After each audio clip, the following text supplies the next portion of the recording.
All right. We had a few tunes from Ekali, who actually uploaded some files to the Dropbox link, What a Legend. So I thought we'd have to pay tribute and play a few of his tunes leading into today's session. What's up, Ohmies? What's up, Agorians, magicians? The mushrooms. We've got too many different references here. I don't even know which one to coin.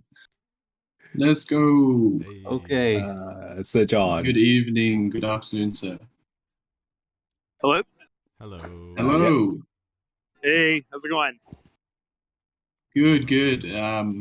Yeah, let's do some like chill intros. Let's I think me and Shreddy will just give you a little overview of what this kind of like session is, and then we can kind of just go from there, and you guys introduce and we can just talk about everything Treasure, Odyssey, NFTs. Even though I know you wanted to chill some Cosmos stuff at the end, we can talk everything. So Agora Soundbank is a fortnightly event that the kind of OlympusDAO community run media hosts in the Odyssey Discord, and we look to kind of talk about everything going on in Odyssey and try and have like a fireside chat with a relevant guest, Treasures being the relevant guest this time around. And prior to the event kicking off, we essentially create these sound prompts for people to upload certain types of audio, and then that audio gets sent to a little Dropbox folder, and Shreddy downloads those files and then uses them to produce music whilst we're having this chat live. So right now, if you head to Olympus Agora on Twitch, you'll be able to hear this chat.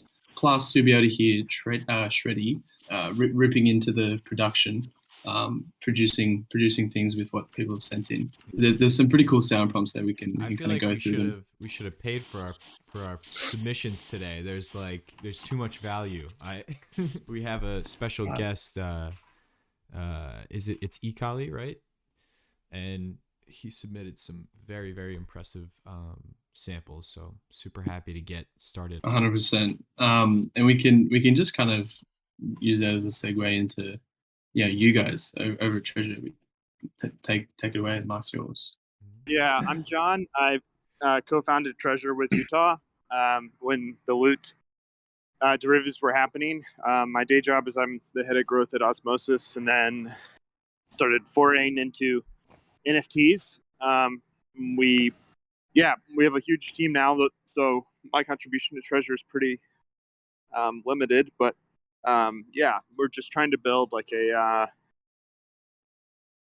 DeFi native version of NFTs where the metaverse can be the sole backing for assets rather than any other premium except like the metaverse itself. So that's my background. Tay, do you want to go? I can jump in next. Well, so my day job, or like a wage clock, was graphic designer, illustrator, concept art for Warner Bros, Netflix, what have you, just any of the big companies. And then jumped into NFTs, crypto this year. It started this year, lost a lot of money. Jumped into Treasure, and then actually Jon and the core team's enthusiasm and the conviction just won me over, and I just really wanted to jump on, and just jumped on and started working 7 days a week. That's where I come from. Gaarp. Yep. So I'm Gaarp. So I kind of look after kind of growth at Treasure, but kind of our previous world was kind of corporate strategy, kind of M&A ventures, with like a little bit of strategy consulting before that. Likewise, I've been in kind of crypto since 2017. Kind of got sucked in, got absolutely rinsed in the first kind of ICO boom. Funnily enough, left my job 2018, went into like bear market. That was pretty good idea. And ironically, I've done it again. So I've joined the Treasure team full time. I just also crossing fingers that we're also not going to another bear market, although because that would my partner would be real happy with that. But No, it's been amazing kind of working with everyone so far, like community driven, just like the passion we saw. And, you know, again, I bought the top in Treasure, funnily enough, and then I literally became a community member and now I'm a DAO member. So yeah, it's funny how that works. But yeah, like every day we just get these amazing people in the Treasure community kind of pop up. It's just, yeah, it's phenomenal. Yeah, I love working with the guys. Yeah, That's so awesome. there's this caliber of people in the community. Yeah, how many guys, or how many members or contributors are there over at Treasure at the moment, do you think? I'd say that there's quite a few. Like if you kind of count all the people who are contributing, like just in various bits and pieces, like we've got this like amazing kind of little communities popping up. Like the OG group we have, just like seeing the types of people. Now I don't want to dox anyone in there because you know they probably don't want to be doxed, but like, just again every day you kind of pop up and like wow, like the backgrounds they have is just like amazing. And just the amount that they kind of contribute, and just in terms of like thinking in the big picture strategically, where we should kind of go next. And then obviously all the fun happens in the DGen corner, which is kind of like the home for Treasure, it kind of seems like, where all the kind of euphoria has been. It's always fun going into there because it's just like high vibes, doesn't matter where everything is at. It's just like, you know, it keeps it going. But again, it's just across the board, people just contributing like all over the shop. So I couldn't actually tell you off the top of my head, but it's growing every day. Yeah, it's kind of crazy. You Gaarp, you specifically touched on it, going from just someone who wanted to help out into core contributor. Now you're like full-time Treasure really. And I think that's one of the crazy things about this space. You can come across an interesting idea, and then that a certain type of community forms around that idea, and then all of a sudden you're kind of stuck in a good, like not like a bad way, but you're just like completely immersed in it, and you wouldn't really have it any other way. Maybe we can like go over to Jon and like how did everybody come together? Is really behind like all of the. That's what Gaarp and I first bonded over, was like having been in a long time. Just finding it really fucking fascinating. Like in general, it's just an amazing idea of like how game theory really can just act as a really sturdy foundation for DeFi. And yeah, just like having long conversations between the two of us about like how that worked, what made so special. Like, yeah, Treasure's just kind of in some ways been like a just sort of like a tribute to which we both have really enjoyed.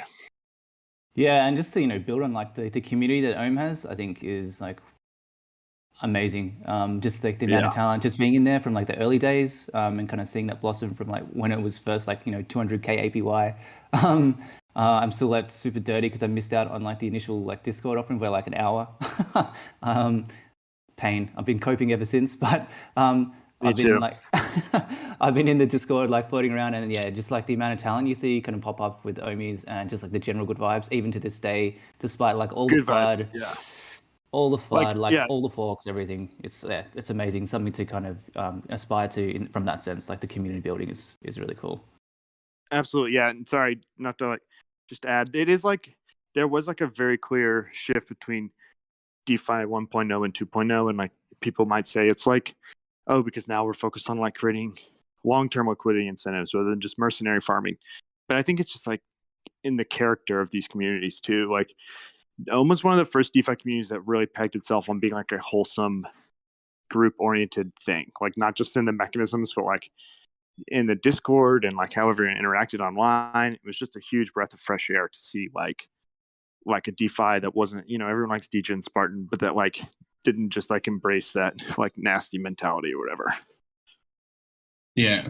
I also think the Treasure community is ultimately like, I think it embodies a lot of that spirit that you're talking about, because there are a lot of Ohmies in the community. Like I myself am a magician. I don't know if that's even what you call yourselves, but I'll coin the term. But like, yeah, I've essentially been trying to pay attention where I can to everything that's going on. But yeah, it's kind of interesting to see a lot of the community kind of almost migrate over and then come back again because of the kind of partnership with Odyssey in the works. But besides Odyssey, you guys are also, I don't know, I think I can link this one. You guys are looking to become Olympus Pro partners with Olympus. Yeah, so I can give a little bit more color on that. So we've been dealing with the policy team, the own policy team. Again, thanks Sisu for the original hookup. And they've been amazing. Like, got to do a massive shout out to Tex. He's been awesome to work with. Again, just like gigabrains, but just like very welcoming, helping us kind of construct it, thinking it out strategically, and just being like very accommodating to get us there. So, you know, we've been mentioning the Magic Geome pair that's going to be coming pretty soon. Once kind of Geome gets the liquidity gets activated on Arbitrum. And yes, you do. That is a bit of an alpha leak. We can't drop too much, but we are definitely hoping to be the one of the first Olympus Pro partners on Arbitrum. Cannot say any more though.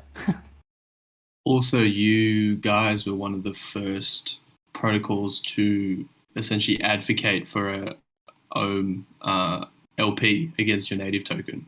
I think you were the actual first protocol to publicly announce that. So that is extremely impressive. This was at least a month ago, maybe a month and a half ago, I recall. Yeah, it seems like an eon ago in crypto land. But yeah, it was a long time ago. Again, it just kind of goes back to, you know, we really believe in what OHM is trying to do in the, you know, reserve currency of kind of DeFi. Very kind of similar thinking. John, I mean, you can kind of play that out if you want a bit more. No, I mean, it's just, OHM is super fascinating to us, and we just like have read and thought about it, and particularly with it going multi-chain. I mean, it's just, you know, it is like a cross-chain base pair currency, even more so in that world. And like once I started to hear about plans of going multi-chain, it made way more sense. And there's just like, I just feel like Olympus too, you guys are just scratching the surface of the things you could do. I was thinking the other night, like in theory, like you could have a chain where like instead of just the protocol keeping the liquidity, they're just issuing the liquidity again as NFTs. And as long as the NFTs have enough like incentive not to be unwrapped back into LP tokens, it would still function like PCV in terms of its like being long-term wrapped up and everything. But you know, OHM could have its own native metaverse. That's just like one extension of it. It's really endless. Like this, I love it's just like a brilliant work by a lot of people, and being partnered with it is amazingly cool. Yeah, it's a super exciting development that I've kind of been somewhat a part of for the last 2 months. So it's really exciting to finally start to see the kind of Arbitrum cohort come together. And like one of our actual sound prompts for today's session is the sounds associated with being an Olympus Pro partner. So if anything comes to mind in audio form, upload it to that Dropbox link, and Shreddy at the moment is producing those tunes live on Twitch. So definitely head over there. It's got to be something like, I'm bonding. Something like that. I would do the yeah, buddy. A Ronnie Coleman, yeah, buddy. That's my favorite. Oh, yeah, buddy. Yeah, awesome. We can also, there's also a few other prompts, you know, on things we've already touched on, like the sounds of the bridge world being this kind of open modular, you know, metaverse. Well, what kind of things are in and around the bridge world? We also have the kind of like the sounds of a small brain and a common legion fighting. So if anyone can, yeah, no, I maybe we can talk about some question. Of the other kind of the projects that have now kind of or mini projects that have now spawned within the kind of, you know, Magic Treasure ecosystem. Like Small Brains is something that I've come across semi-recently as well, and maybe you can kind of like tell us about all these other things that are being integrated into Treasure more natively.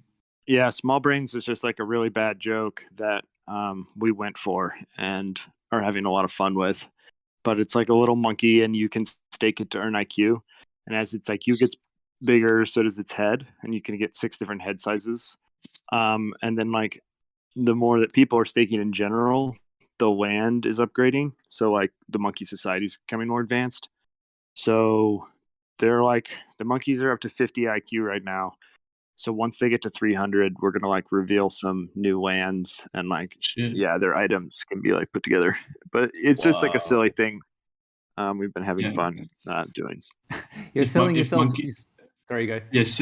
No, you go, Gaarp. Go. I was just gonna say you're selling yourself short, John. Like it's actually phenomenal, like what they've been able to do. And like the actual land dynamically changes as the IQ increases. So like at the start, there was like these 3 parcels of land, they're all separate with some trees on there. And then as the IQ gets higher, you know, some trees are chopped down, some bridges emerge. There's now a gold mine. There's now a house built. There's a statue, and there's even like a little a jetty with a boat. Like it's a boat. it's fucking awesome. Like yeah, Gigabrains, it's amazing. It's so much fun. It's like good vibes fun. Yeah, good vibes. It's funny, like so I'm in Miami. My day job is at Osmosis, and we're at a conference, like talking about it. And then someone came up to the booth. We followed each other on Twitter, and so he like mentioned Small Brains, and the girl he was with like had never heard of it, and I saw look it up on Twitter, and she was like horrified because the Twitter is completely obnoxious, like in all caps and like a 50 IQ. It's provocative. Actually, what's funny, I don't know if this is meant to be the case or not with the small brains, but as they become more intelligent, does the way that we format posts on Twitter also change, or do they start astral projecting once they hit 300 IQ? Do they start to levitate? What's going on?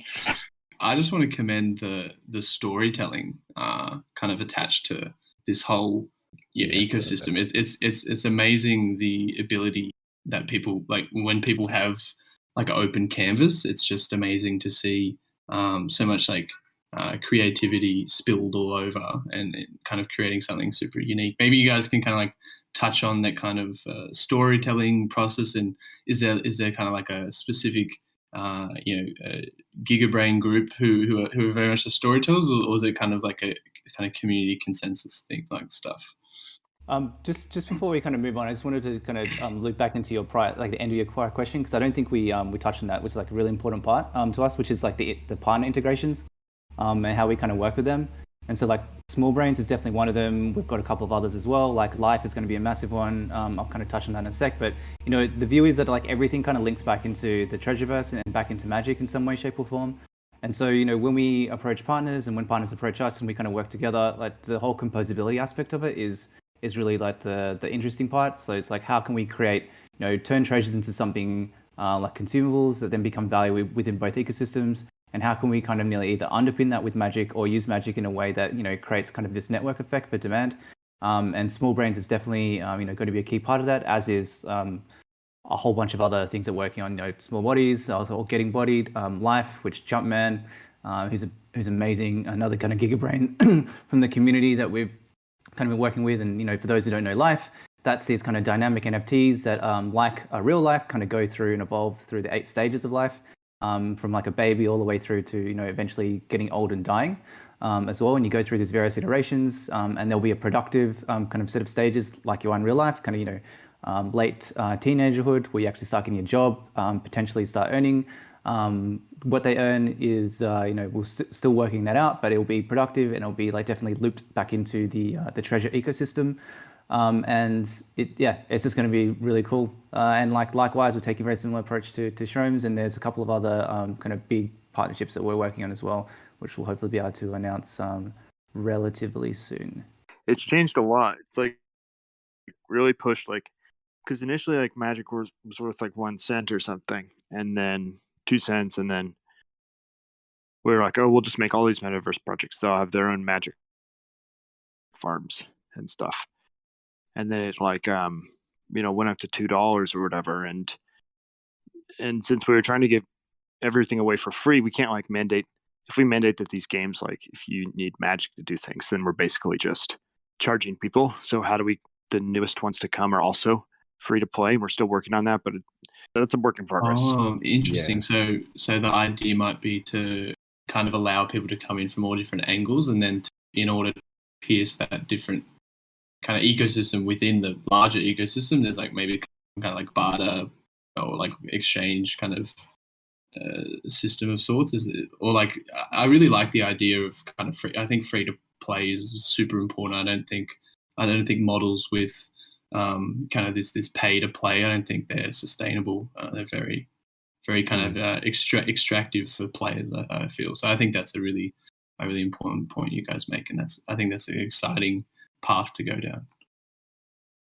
Yeah, and I think some of it will naturally resolve. Like some of these metaverses, when they collide with each other, the DAOs will have to like kind of agree on their interactions, and maybe there's just like this formal establishment of like, yeah, like how the stories interweave. But then others will happen like very naturally. Like, you know, if you take an NFT and you create utility for it in your world with like a yield farm, if it's like generating better yield for the user than the other one, and then there's like an opportunity cost between the two, you know, that's like just free trade will solve a lot of these like cross metaverse dilemmas. One of the people in chat saying that Gaarp has a kind of this kind of kill switch on your internet, John. Every time you try. Going back on the Darren's point about having like free to play model, yeah, that's just really important because Axie Infinity for one hand, actually the economy relies a lot on the continuous growth and continuous influx of new players, and when there are no new players, the economy sort of like sinks. Yeah, so we sort of want to avoid that and because learn a lot from what Axie has done and what they haven't done right. And just to build on that, like, so anyone who's kind of following us pretty closely, we have, through our TIPs, our governance proposal, we've got 1KX kind of leading around their amazing partners, again, just like GigaBrains, who really understand how to build something out for the long term. So, they come in early and they connect us with the right people, work with us kind of very closely. And, we are proud to have someone like Jiho on there as a kind of venture partner because he brings like unrivaled real experience in being able to grow this out. So, we're not going to pretend to know the answers. It is a really nascent space, very exciting. It's going to be like lots of twists and turns, but, being able to tap into what is a phenomenal like network just within the Treasure ecosystem, but then, bridging out to kind of Ohmies, Shromies, and a whole bunch of others as well. And then kind of 1KX, the extended family as well. Like collectively, yeah, like we're going to make it. Oh, no doubt whatsoever. It'd be really cool to, especially on Arbitrum and whether you guys go elsewhere cross chain. It'd be really cool to have kind of, I think, Geome kind of paired with Magic within the ecosystem for little kind of transactions. But I think kind of Geome is very much early in its life cycle of becoming that kind of peer-to-peer transaction kind of use case, but I think nonetheless it's super exciting, and maybe we can start to segue into this kind of modular cross-chain multiverse, because I know you're busy over there at Osmosis, John, and maybe we can do a bit of Cosmos shilling for some of the Ohmies and some of the Odyssey folks who maybe aren't as clued up about Cosmos. Why does Ohm need to have their own kind of chain within the internet of blockchains? So I thought we were just talking to your team. So I actually have my my boss, Sonny Agrawal here, who's the founder of Osmosis and was one of the core engineers behind the Cosmos chain. But yeah, if you just going to put him on because we think. Is Sonny in the crowd? Yeah, I've been talking about like what if Dogecoin were he's right here next to me. So yeah, but yeah, okay. Here's Sonny. Hey, can you guys hear me? Good. So yeah, sorry about the such a last minute like addition or whatever. Totally fine. No. This is perfect. This is what this is about. So yeah, I mean, I was just like talking to John about like he said he was in touch with you guys, and I was a lot of people were, and so I was just telling him like, hey, we should like see if they're what if they're interested in like, building their own chain at some point, and like, yeah. And so, I think Jon tweeted about it, and then Zeus replied to it. I don't know if Zeus is on this call. You don't have to out yourself if you are. But yeah, so I just wanted to chat with you guys, see, what you guys were thinking, and if there's any way we can like, help you guys on that process. You know what? I think this conversation would very much be well suited for another 45 to an hour minute to a kind of hour length Yeah, for conversation, sure. because I think I know that myself, Unbanksy, a few of the other partnership, Tex as well. I'm sure we'd love to jump on a call and iron out some of these details a little bit more, because Yeah. I think we're very much in the process where we haven't had the bandwidth internally to make these things happen, and we've not found it hard to source people to do the work, but it's just more so like executing on 5 things at once. So we'd very much For sure. be super open to getting the ball rolling with anything Cosmos related. So Sonny, Yeah, sure. Let's do that. how's it going? Hello. Let's set up maybe another call, maybe I don't know, this week or next week or something, sure, whenever you guys sure. are free. We can organize in DMs. I can intro you to the team, so we can get this going. Cool. Okay. Awesome. That sounds great. Awesome. Thanks, guys. No, pleasure. Thanks for hijacking and leaking out. Awesome. It's exactly what this is about. I'm sure we'll see a tweet about I appreciate you Perfect. jumping in. Oh yes, we will. All right, we'll cool. be Yeah, I'll let Jon maybe like create a group chat or something. Yeah. Figure it out from there. Cool. Perfect. Talk to you guys later. Bye. See ya. Oof. Some Does fresh hot alpha. anyone's head explode in the chat? Is everyone's head still on? Are we all good? Maybe we can give some of the attendees a bit of a high level overview of Cosmos and why you kind of come to the realization that you needed to kind of build this out because of XYZ reasons due to Ethereum. Oh yeah, all the other sure. chains. So there's like multi-chain is sort of like what we see happening right now on, where you have like, okay, all these like EVM chains or whatever, and then you see like applications redeploying themselves to these every chain. So, I would say like this is what like Sushi is doing and Aave is doing, where they're like, oh, okay, every EVM chain, just like redeploy yourselves. And then what you end up doing is like splitting up your liquidity, splitting up your UX, and just not, in general, not providing the best experience. What the interchain approach is this idea of application-specific blockchains, where it says, hey, instead of like having a DEX split across many chains, let's build one chain as like the DEX chain and have it connect to as many chains as possible. And then, whenever you want to trade, you bring assets directly onto this chain, and this is where the DEX lives. And this is sort of the approach that Osmosis is taking. We're building like the interchain DEX, which means Osmosis is its own blockchain. And this gives us a lot of cool features because we have like, other DEXs, they control the application layer. We control the application layer, but also the blockchain itself, which means we can do cool things that other DEXs just can't. We can change how transaction fees work. We can change how the mempool works. We can add new cryptography to our blockchain. We can do all these like cool things. And so, there's other apps also taking the similar approach, right? You look at something like Compound, right? Compound's like, no, we're not doing that. We're going to go build Compound chain and have it connect to every other ecosystem. Or you see Terra, Terra's like, hey, we're going to build our stablecoin system as our own blockchain, and then we're going to, have it export our stablecoin onto all these other ecosystems, and then also build a little internal DeFi ecosystem as well on top of it.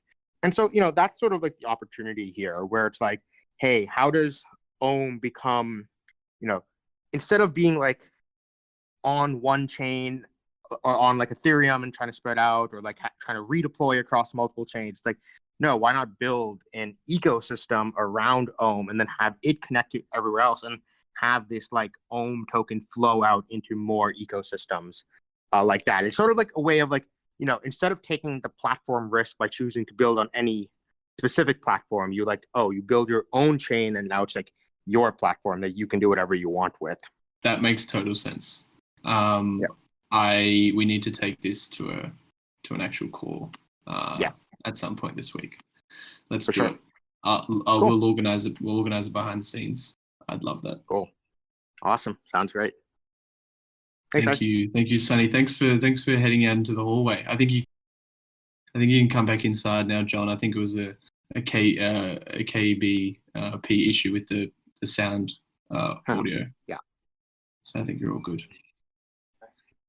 Oh, just to like tie it back in, like it probably seems weird that we're talking about Cosmos or whatever, but just longer conversations like Sunny and I have had that we started having with the Treasure team is like in Ohm and then also in Treasure, staking in a lot of DeFi is sort of like a gimmick. Like it accomplishes what you need it to do to keep the price where you want it, and like it's sort of like, it's a mechanism that like keeps things going. But like the true test of these things won't be if the price stays high enough over a long time. It's like if that could actually work as a validator stake.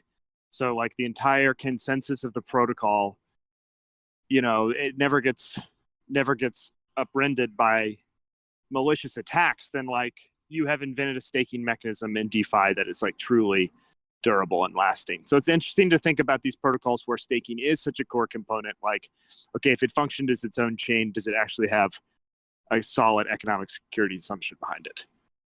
And so, yeah, we've been thinking in Treasure, like, okay, could you have something where it's like, this thing is going to continue running? Because right now, staking just kind of works as something that like helps us and helps the buyers. It seems like there's a lot of flexibility when you obviously are running your own chain within the Cosmos ecosystem. I think that's the kind of, I guess, the big added benefit, correct?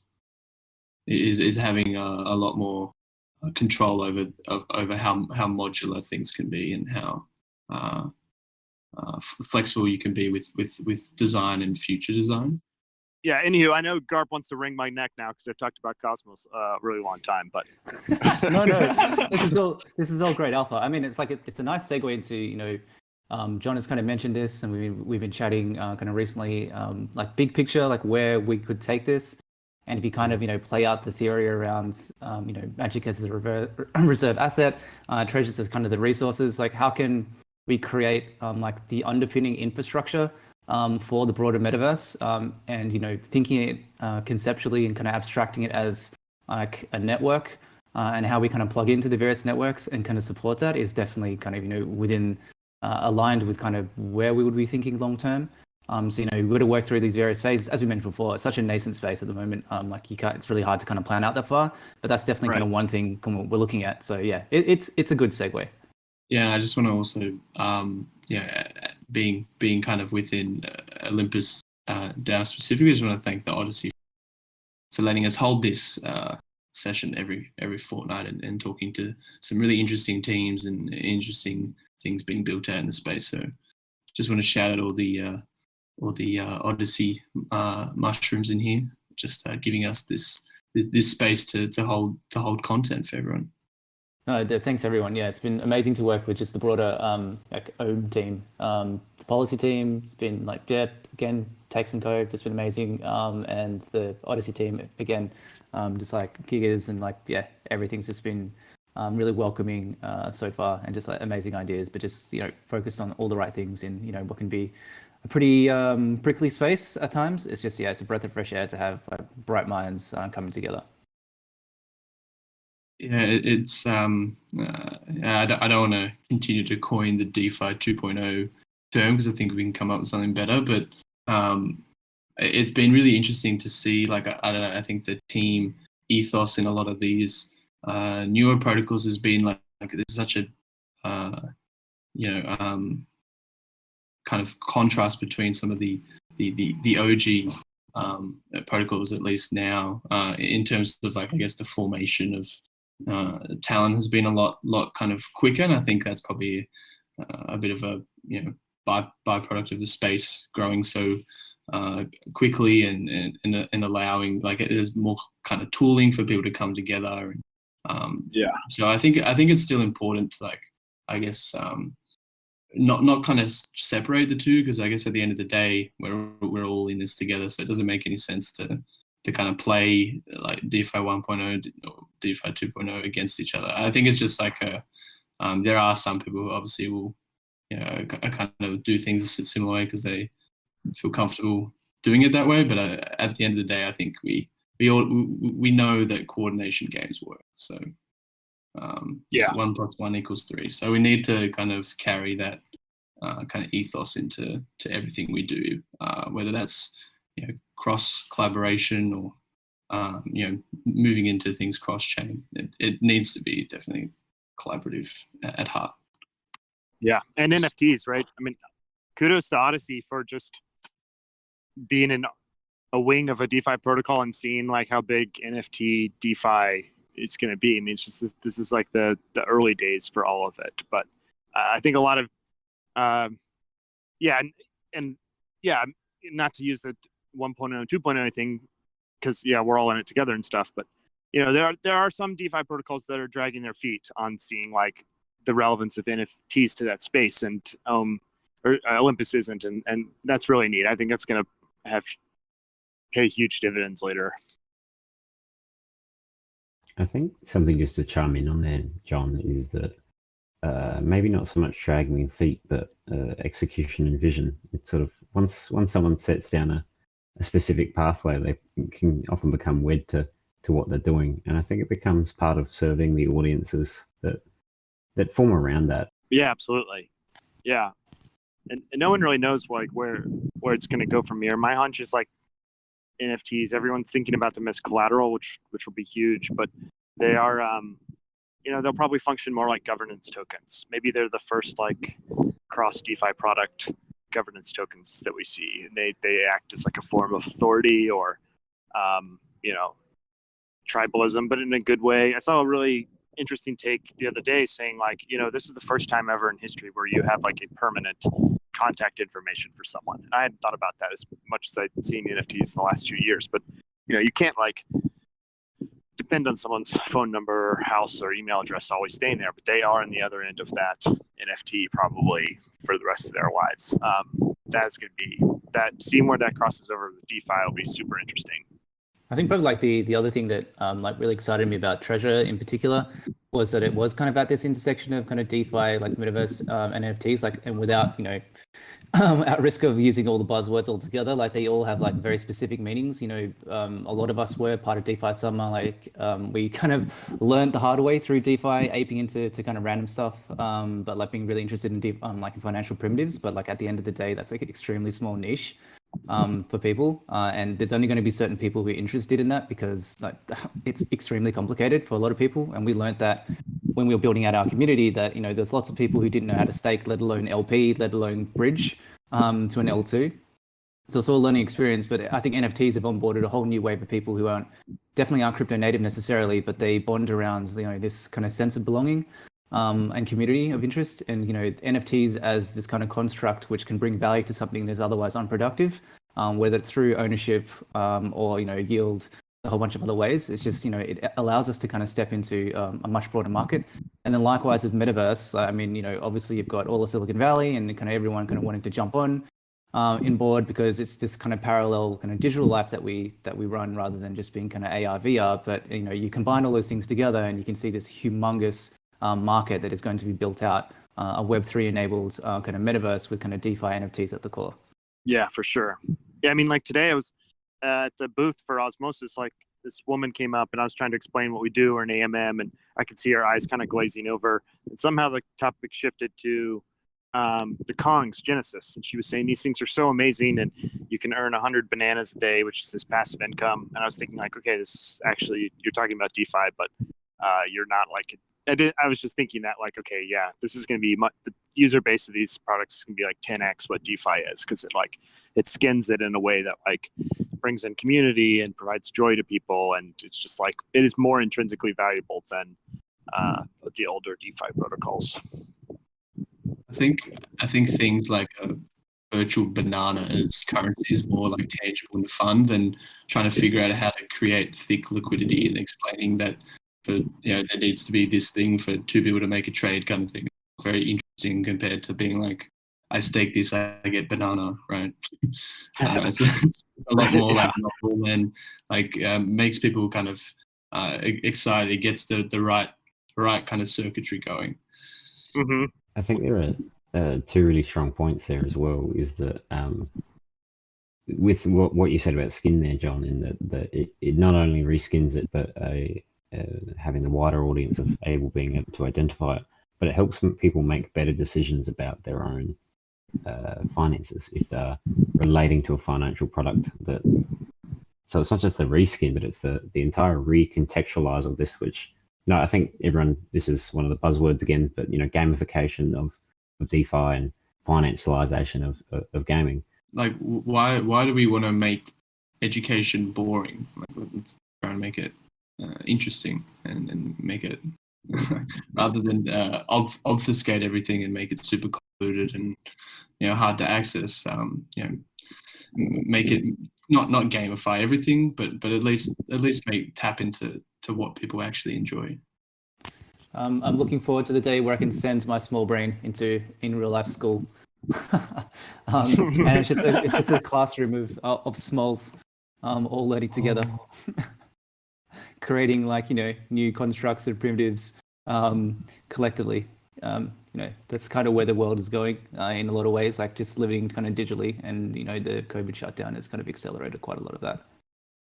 Yeah, I'm waiting for to send my kids to school in the metaverse and they bring pet as a show and tell. I'm just going to do one call out for the homeboys in the DJing corner. I've been calling out for some alpha on the on the Genesis Legions. Yes, they are very important.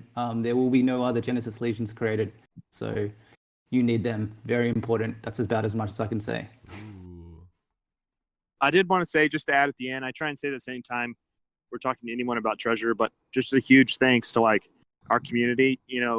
Utah and I really did just get the initial contracts out and had no vision going forward. And like anything it's amounted to has been the work of like, not even just like the 20 people who can say that they like contributed this mechanism or this piece of the front end, which has all been invaluable. But like, we just have an incredible community of people who are like evangelizing this project, helping us think more deeply about it. And I'm just extremely grateful. We didn't have any influencers like pushing our project, didn't have VC funding or anything. We just had like 100 people who were like super serious and passionate about this. And I'm super thankful. It keeps me working as hard as I can because, the community has basically been the impetus for all of this. So thank you all the Treasure fam.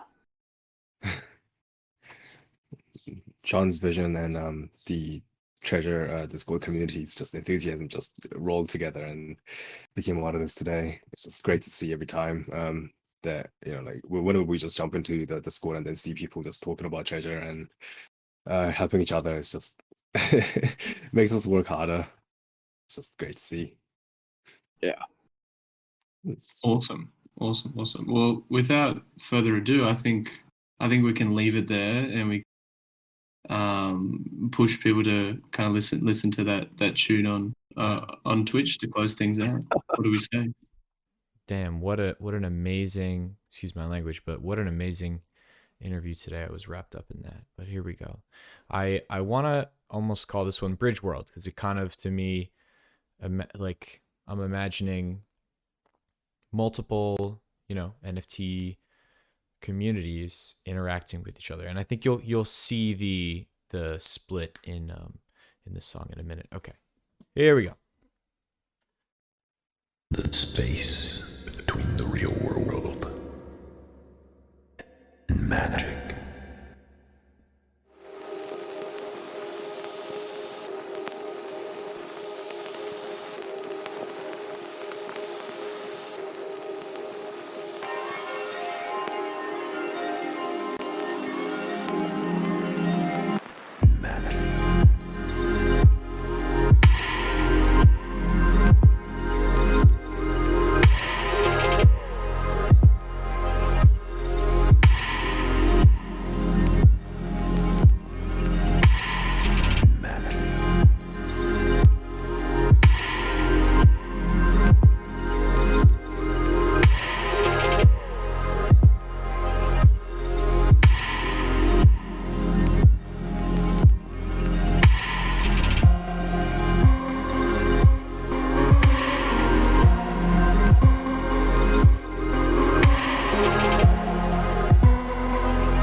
And there we go, people. There we go. There we go. I hope everybody enjoyed. We are going to come back with another great squad of people. Probably, I think, the week of more beats. We'll do another one on the 15th. No, I know. I'm so sorry. I appreciate it. I appreciate it. And sorry for everybody. In the beginning, I know the audio was a little bit rough, but we're gonna work that out for next time. We'll have everything completely set and settled. Yeah, thank you so much for joining this Agora Soundbank session. Thank you so much to the Treasure DAO guys. It was a real pleasure to have them on, and please go check them out. Follow their Discords, follow them on Twitter, and go ahead and follow us on Twitter, Twitch. You know where to find us on Discord. Appreciate it, everybody. Love you all, and have a great rest of your day.